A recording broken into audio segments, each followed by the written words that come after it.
a CBS News special report. I'm Norah O'Donnell in Washington. In just moments, President Biden will deliver his first Oval Office address to the nation. The reason? Congress, both Democrats and Republicans, agreed on a plan to raise the debt ceiling. The bipartisan legislation narrowly averts a catastrophic default and allows the federal government to spend more money and pay its bills. The president will say tonight no one got everything they wanted, but the American people got what they needed. The deal came together following negotiations between the president and House Speaker Kevin McCarthy. Now, some of the measures include suspending the debt ceiling until January 2025. That's after the presidential election. Increasing defense spending by 3% this year, capping non-defense spending at roughly the same levels as the current budget, clawing back any unused COVID relief money and slashing funding to the IRS. And then finally, it would impose stricter work requirements for some that receive food stamps. The president will sign the bill into law as early as tomorrow before the projected U.S. default deadline on Monday. That's the day that the Treasury Secretary Janet Yellen said the government would no longer be able to pay its bills. Here now, let's listen to the President of the United States. My fellow Americans, when I ran for president, I was told the days of bipartisanship are over and that Democrats and Republicans can no longer work together. But I refuse to believe that because America can never give in to that way of thinking. Look, the only way American democracy can function is through compromise and consensus. And that's what I work to do as your president. You know, to forge bipartisan agreement where it's possible and where it's needed. I've signed more than 350 bipartisan laws thus far in almost 2.5 years, including an historic law that rebuilding America so that we can rank #1 in the world in infrastructure instead of where we rank now number 13 in the world. Another historic law, rebuilding our manufacturing base so that we'll lead the world once again in making semiconductor chips so much more and so many more sophisticated ones. And now, a bipartisan budget agreement. This is vital because it's essential to the progress we've made over the last few years is keeping full faith and credit of the United States of America and passing a budget that continues to grow our economy and reflects our values as a nation. That's why I'm speaking to you tonight, to report on the crisis averted and what we're doing to protect America's future. Passing this budget agreement was critical. The stakes could not have been higher. If we had failed to reach an agreement on the budget, there were extreme voices threatening to take America for the first time in our 247-year history into default on our national debt. Nothing would have been more irresponsible. Nothing would have been more catastrophic. Our economy would have been thrown into recession. Retirement accounts for millions of Americans would have been decimated. 8 million Americans would have lost their jobs. Default would have destroyed our nation's credit rating, which would have made everything from mortgages to car loans to funding for the government much more expensive.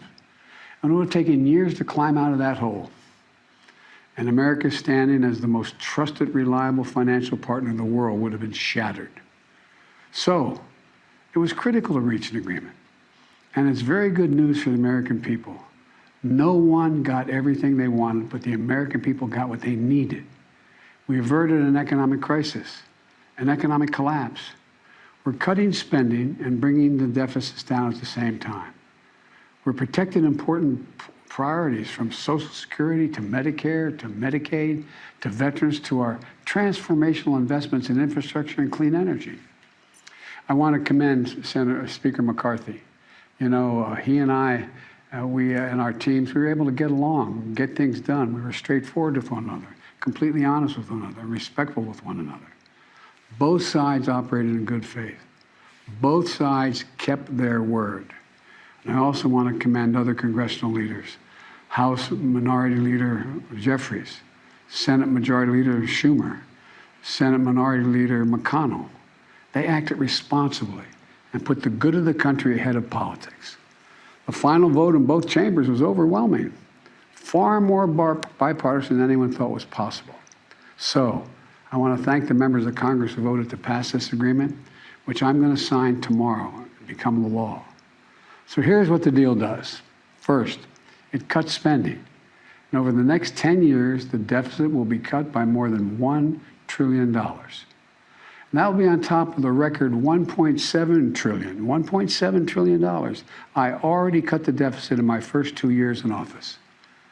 And it's clear we're all on a much more fiscally responsible course than the one I inherited when I took office 4 years ago.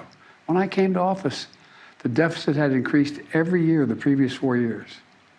And nearly $8 trillion was added to the national debt in the last administration. And now we're turning things around. And that's good for America. You know, my dad used to have an expression. He said, Joey, don't tell me what you value. Show me your budget. I'll tell you what you value. That's at the heart of this debate. What do we value? Protecting seniors. You may remember during my State of the Union address, there was a spirit exchange between me and a few Republicans spontaneously occurring on the floor of the House of Representatives. I was pointing out that for years, some of them were putting forward proposals to cut Social Security and Medicare. And some of them that night took exception, and they said very loudly that that wasn't true. So I asked them on the floor at that night, I said, ask them a simple question. Will you agree not to cut Social Security, not to cut Medicare? Would they agree to protect these essential programs? They're a lifeline for millions of Americans. Programs that these Americans have been paying into every single paycheck they've earned since they started working. And that provides so much peace of mind. With the bright lights and cameras on, those few Republicans who were protesting, they agreed. They said they wouldn't cut it. That's how we protected Social Security and Medicare from the beginning and from it being cut, period. Healthcare was another priority for me, a top priority. I made it clear from the outset, I would not agree to any cuts in Medicaid, another essential lifeline for millions of Americans, including children in poverty, the elderly in nursing homes, and Americans living with disabilities. The original House Republican proposal would have cut health care for up to 21 million Americans on Medicaid. And I said no. And Medicare was protected. And so were millions of people most in need. Look, I've long believed that the only one truly sacred obligation that the government has is to prepare those we send into harm's way and care for them and their families when they come home and when they don't come home. That's why my last budget provided VA hospitals with additional funding for more doctors, nurses, and equipment to accommodate the needs of veterans and more appointments. The House Republican plan would have meant 30 fewer million VA healthcare visits for our veterans. But we didn't let that happen. In addition, this bill fully funds the Bipartisan PACT Act, the most significant law in decades for veterans exposed to toxic burn pits and for their families. It expands access to those veterans and their families to health care and to disability benefits. Look, we're investing in America and our people and in our future. We've created over 13 million new jobs, nearly 800,000 manufacturing jobs. Where is it written that America can't lead the world again in manufacturing? Unemployment is at 3.7%. More Americans are working today than ever in the history of this country. And inflation has dropped 10 straight months in a row.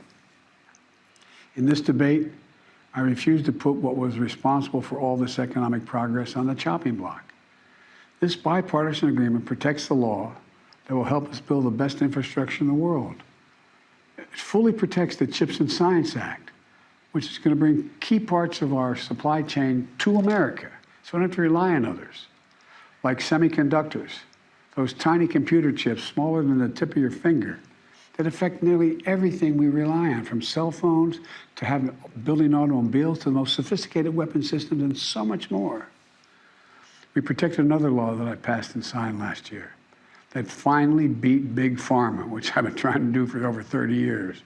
It finally gives Medicare the power to negotiate lower drug prices, just like the VA has been able to do for veterans. This law has already dramatically cut the cost of insulin for seniors, from as much as $400 a month to just $35 a month for insulin. Negotiating lower drug prices not only saves seniors a lot of money, it saves the country a lot of money. $160 billion that that's not having to be paid out because drug prices are more rational. We pay the highest drug prices of any industrial nation in the world, and it's just the beginning. You know, we also protected the most significant breakthrough ever in dealing with the existential threat of climate change. Today, new wind and solar power is cheaper than fossil fuel. Since I've been in office, clean energy and advanced manufacturing have brought in $470 billion in private investments. It's going to create thousands of jobs, good-paying jobs, all across this country, and help the environment at the same time. Remember, at the beginning of this debate, some of my Republican colleagues were determined to gut the clean energy investments. I said, no, we kept them all. And there's so much more to do. We're going to do even more to reduce the deficit. We need to control spending if we're going to do that. But we also have to raise revenue and go after tax cheats and make sure everybody's paying their fair share.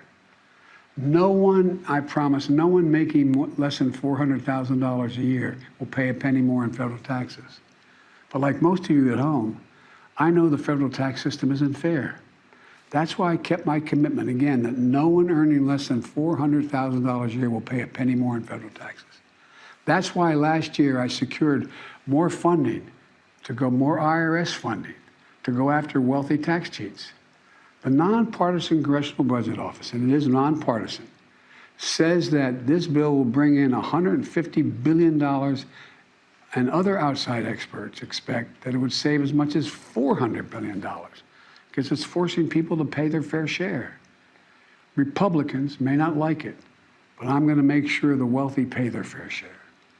I'm also proposed closing over a dozen special interest tax loopholes for big oil, crypto traders, hedge fund billionaires, saving taxpayers billions of dollars. Republicans defended every single one of these special interest loopholes, every single one. But I'm going to be coming back, and with your help, I'm going to win. Right now, catch this, right now the average billionaire in America pays just 8% in federal taxes. 8%. Teachers and firefighters pay more than that. That's why I proposed a minimum tax for billionaires. Republicans are against it, but I'm going to keep fighting for it. No billionaire should pay less in federal taxes than a teacher or a firefighter. Look, let me close with this. I know bipartisanship is hard, and unity is hard, but we can never stop trying. Because in moments like this one, the ones we just faced, where the American economy and the world economy is at risk of collapsing, there's no other way. No matter how tough our politics gets, we need to see each other not as adversaries, but as fellow Americans. Treat each other with dignity and respect. To join forces as Americans to stop shouting, lower the temperature, and work together to pursue progress, secure prosperity, and keep the promise of America for everybody. As I've said in my inaugural address, without unity, there is no peace, only bitterness and fury. And we can never become that country. I can honestly say to you tonight that I've never been more optimistic about America's future. We just need to remember who we are. We are the United States of America. And there's nothing we can't do when we do it together. So thank you all for listening, taking the time tonight to listen to me. May God bless you all, and may God protect our troops. Thank you. President Biden there in a rare Oval Office address, his first as president of the United States, talking about averting an economic crisis and reaching compromise and consensus.